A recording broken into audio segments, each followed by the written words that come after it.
Hello and welcome back to my YouTube channel. And it's been long since I did a garden tour. So today I want to take you around my garden. Let's see what I'm growing and maybe you'll be inspired to grow your own. As I've always said, our space is very small, but it's able to cater for us and our needs because we do intensive growing in our small space. So come with me to my garden tour and let's see what we are growing. Over here, I'll start with our collection of herbs. We have a lot of herbs, but this is just part of them. This is ordinary thyme. Yes, then the next herb is lemongrass. There's a thyme growing right next to it. I don't know where it came from, but it's there and I've not uprooted it. This is lemongrass. You can see we've really put good use to it, and the rains are about to come, so it is just going to grow back and fill the bucket. Anyway, this is garlic chives. Next is marjoram. Next to it is this is a pepper. It's a chili. It's a volunteer one. I've not uprooted it, but this is bay leaf. Usually I'll harvest lots of it and then dry it, and it serves me for a long time. And next to it is lemon feast. This is not a very popular herb and it's actually not very friendly. Also, you see it's trying to die, but I'm trying to keep it alive. Next is the dwarf curry. And then next to it we have a rosemary. We've put very good use of it, so it's not very lush. Next is oregano. This is oregano. And then here we have a collection of herbs. We have garden chevril. Then we have parsley. This is parsley, the flat leaf parsley. There are several types of parsley. Then we have a rosemary here and a chamomile. So this is one way, if you really have no space, you can grow your herbs. Like you see now, I'm growing 4 of them in one pot and they're serving me very well. I can still harvest the flowers, then harvest the rosemary, then harvest the leaves and use all of them. Away from the herbs, down in the garden there we have sukuma wiki. I grew lots of sukuma wiki here and done the companion planting with marigolds, but the marigolds took over the garden and looks like a flower garden. I don't mind it at all because these are pollinators. These attract the good insects that keeps my garden alive and keeps my pollination going on. Yeah, that's about it in this space of the garden. I have turmeric here, which is not doing very well just because I harvested lots of it from the ground, but it's gonna come back. Yeah, that's all we have in that space. So next year we have a mango tree. It is putting some mangoes. These ones will be ready by like maybe February. It's not doing very well. It had an infection, which I tried to treat, but it didn't pick very well, but we hope we will harvest a few mangoes from it. So down here we have other herbs. We have this is dill. We have dill. Then we have parsley. I just told you that we have several types of parsley. So this is the flat leaf parsley and this is the curled leaf parsley. We have several of them in this container. Yeah, that's all. And next we have some spring onions which we've just grown, and some tomatoes. These ones are volunteered. I know they are cherry tomatoes for sure, so I'm going to transplant them to a good place. And then these are more spring onions which I've just planted. I really love spring onions, so I like to have lots of them in my garden. Next are kales. As I've always said, I don't eat lots of kales, so I grow them for my chicken and my rabbits. The goats came here when I was away and they did them justice. You can see some of them don't have heads. Next we have the pomegranate tree. This one produces all around. We have some flowers, some fruits, and then below it we have beans that are climbing onto the tree. So even if you don't have a lot of space, you can still grow a lot of food, because these beans, we use the leaves. We eat the leaves just like the way you use kunde leaves. That's how we use these beans leaves, and they serve us very well. And you can see they are doing well even under the shade, so you have no excuse. Below it we have the bush beans, which we largely call French beans here. I don't know whether it's the same thing. Yeah, they are the bush beans. You eat them when they are green. Yeah, next we have leek. Leek is great for soups, and I can see over here there are some lettuce. These ones are volunteer. They fell from this one which went to seed. and then they grew down there. And next we have spinach and kales and more marigolds. I've grown lots of marigolds in the garden because I want more bees, because now I have a lot of fruit. This is an orange, this is a pomegranate, there's a mango, and so the bees, when they come, the flowers attract the bees, and then the bees pollinate my fruits and other flowering plants. Here is another flower. This is a dahlia, but it's not bloomed yet. So I'm waiting for it to bloom. It's usually very beautiful when it blooms. I have more climbing beans. Over there, climbing my moringa tree. This is my moringa tree, it's going to seed. I dry these ones and start more trees, but this tree is enough for my needs. It's a lot of leaves from that tree. Next, I have another orange tree over there, and lots of this is what we call it, amaranth, terere. I have lots of it. We've been eating it because I keep harvesting the leaves. I don't uproot mine, and then it keeps going until it goes to seed. Then I harvest the seed, or it reseeds itself in the garden. Here we have the colored spinach, which is almost out, but we have some others in another part of the garden. Then next we have this is a herb, it's called fennel. You can use the leaves and you can also use the bulb. And then we have some beetroot down there. Next we have spinach all the way. And then this part of the garden, I decided to let it go and just see what would happen. I didn't do a lot of this. I actually didn't plant all this. So there's a pumpkin leaf here. So this one we will eat the leaves. We don't bother about the pumpkin growing into a fruit. Then we have more climbing beans all over. And there's one very wonderful climbing bean over here. This bean has produced lots of beans all over. Imagine this was just one seed, and we've been eating the leaves, and it still has a lot of beans. That's why I love growing beans. Beans are so easy to grow, they are so generous, and then they are so versatile. You can eat lots and lots of beans. You can eat the leaves, you can eat them when they are green, you can eat them when they are dry, but I don't grow beans for the seeds. I actually grow my beans for the leaves. You can see it's going all the way up the popo tree. Actually, it's higher than the popo, so it has to come back and recoil itself. Next, I have over here, these are they're called what? The thorn melon, horned melon, some people call it that. So this one, I wanted to climb where this cherry tomato has been. The cherry tomato is done, like its life is over. So I'll just harvest these ones and let it die. This is the indeterminate cherry tomato, like it grows and grows. It was also way up there. I used to use a ladder to go up and harvest the tomatoes, but its life is over. If you follow me on social media, you've seen me post lots of my harvest. And then here I have a capsicum. This is a last year plant, but it's still producing a few. Not so big like the first ones, but I let it be.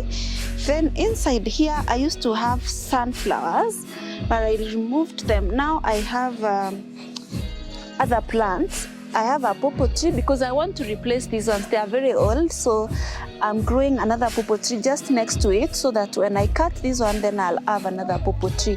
I'll not be out of popos completely. Then over here, I have another medicinal plant. This is soursop. Yeah, it's a medicinal plant. I'm growing it in my garden. I hope it grows bigger. The reason why maybe it's not picking up so fast is because there's shade here, but once we clear up this place, maybe it will do better. Similarly, we have another herb here that is hiding. It's the lemon verbena. It's a very aromatic herb. It's also doing well, not so bad. This is our amaranth. Went to seed, but I have not had time to come and harvest these seeds. So I'll come over here when I have some time and do it. This is the shallot plant. I have lots of these in the garden right now, and as you can see, we've harvested the leaves. We don't eat these leaves, but we grow these for our animals, for our chicken, because our chicken eat greens in the afternoon. So we've removed the leaves to give to our chicken. But this plant is usually very, very generous, so it fills the whole place. Even in the backyard, it's everywhere. But we like to grow it because it's easy to grow, requires no attention at all, no maintenance at all, and provides enough greens for our animals. Next year, we have another cherry tomato. Yeah, I keep growing plants. When I see one is dying, I grow another one. So this will replace the tomatoes that are already dying, and then we will have more. This is lettuce. It's now overgrown. We don't eat lots of these. We eat the others, but I still keep variety of lettuce in my garden. So this one is about to go to seed, and that's fine because we will harvest the seeds and grow them in the next season. Next year we have another herb. This is feverfew. At this part of the garden, I was not practicing monocropping. I just let anything that was growing, I let it grow. I was trying to see if that would work. If at all I did not garden intentionally for some time, would my garden still be there? Yes, my garden still will be there, because I see the whole of this part, most of these things have reseeded themselves and regrown themselves, and that's the advantage of growing an organic garden. Even when you are not very available, the garden may still thrive if the soil is healthy and your ecosystem is healthy. But I'm not telling you to neglect your gardens so that you do that. This was just like an experiment. So take care of your plants. They will love you back. This is a cherry tomato, also has some cherries, but not doing so well. But yeah, it's normal. We don't mind it so much. This place over here, we cleaned it up, because it was, if you've watched our other garden tour, this was full of tomatoes, these cherry tomatoes, these particular ones, these pear-shaped, these ones are my favorite cherry tomatoes to grow.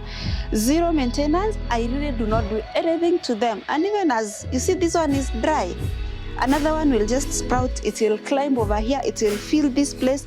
I'll always have cherry tomatoes. That's why I love this particular cherry tomato. It's actually my favorite one to grow, together with another one that is chocolate in color. I think that one is now dead. It's not there anymore, but I have seedlings.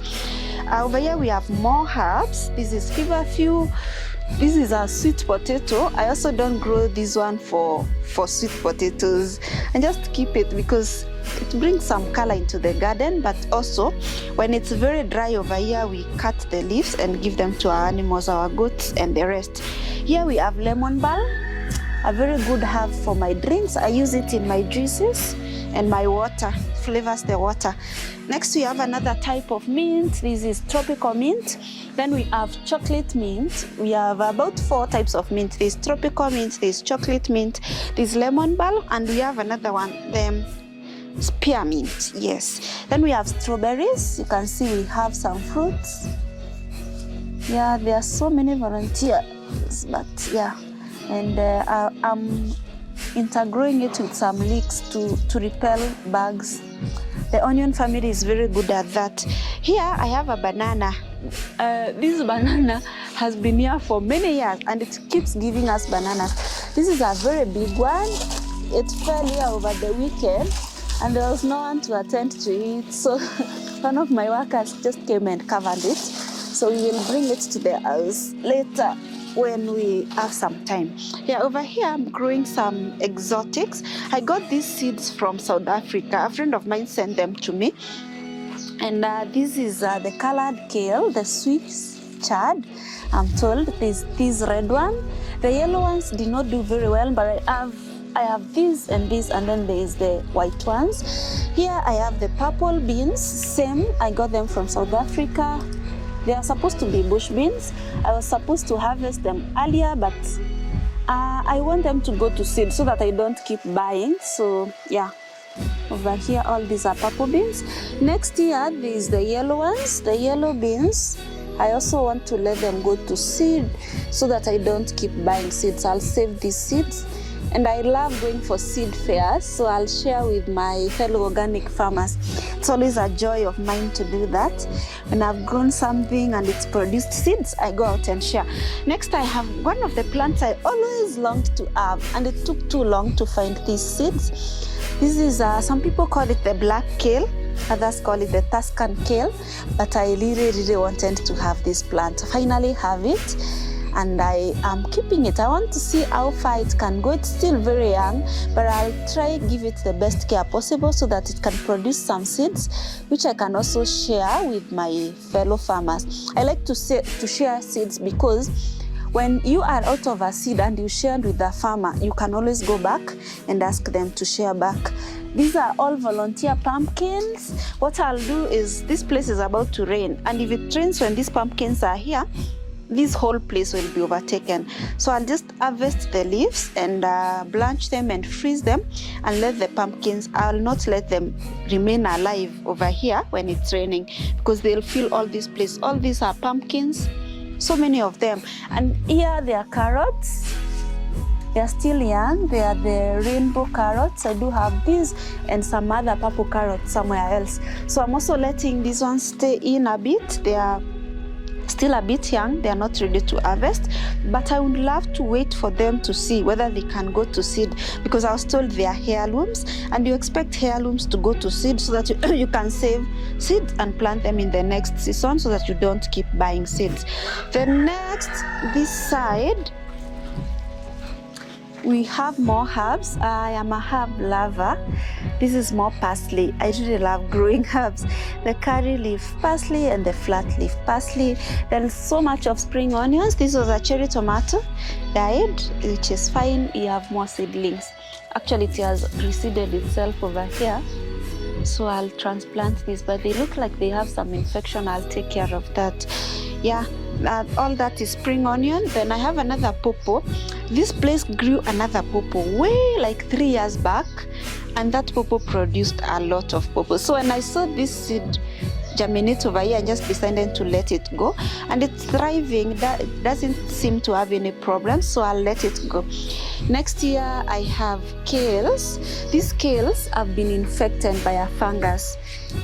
I usually use neem oil to spray this fungus, but I've been a bit busy for like the last 2-3 weeks. I've not given this garden a lot of care. So you can see the fungus is spreading, but I'll take care of it.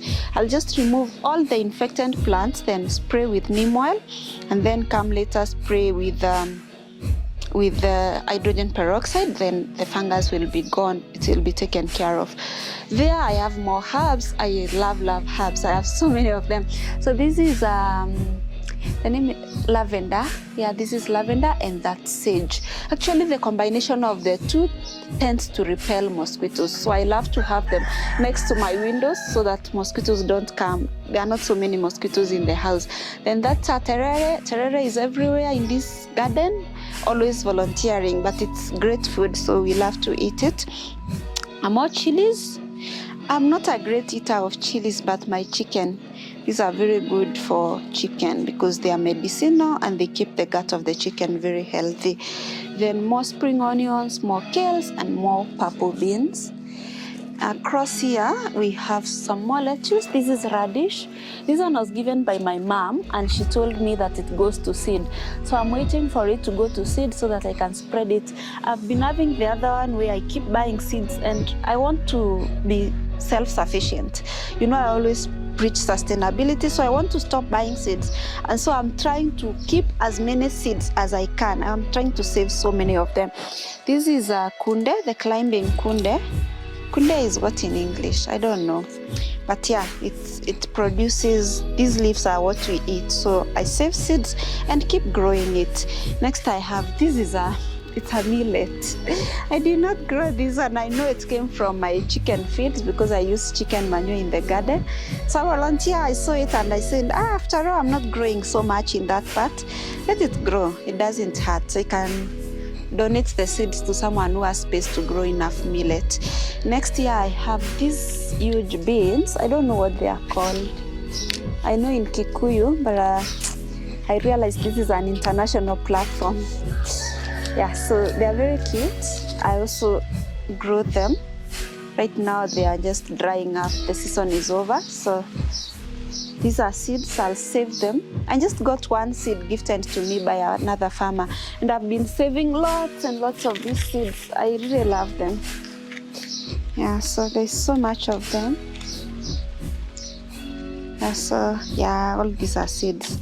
I'll save them and also share with farmers because I just enjoy it. Here we have the rainbow carrots. These are purple carrots. They are not yet ready for harvesting, but When they are ready, I'll harvest them and I'll be sure to share. I don't want to uproot them. I've babysat these carrots because I want to keep the seeds also. I hope they go to seed. I'm told carrots stay so long before they can go to seed, but I'm committed to save the seeds because right now seed is a crisis. If you live in Kenya, you know. Yeah, so next is a basil. This is the, I don't know, some people call it blue basil. I'm sure it's not purple basil. Others call it holy basil. Whatever you call it, it's our basil. It's gone to seed. Very, very generous. It's lots of seeds. This is another dahlia. It's infected actually, but I don't know what this infection is, but I'll come over here and try to treat it. Below it we have some basil, which is also, this is the sweet basil, but it's infected also. I don't know what that is, but yeah, we will keep observing it and see how that goes. I think that's it for my garden tour in this October. We are just about to plant new gardens when the rains come, but I'll plant before the rains come. I'll be sure to bring you in that journey. I hope you enjoy and learn something, and I also hope you get inspired to start your own home garden. It's very fulfilling and very rewarding. Thank you for watching this video, and always remember, if you have a vision, add some passion. I'll see you in the next one.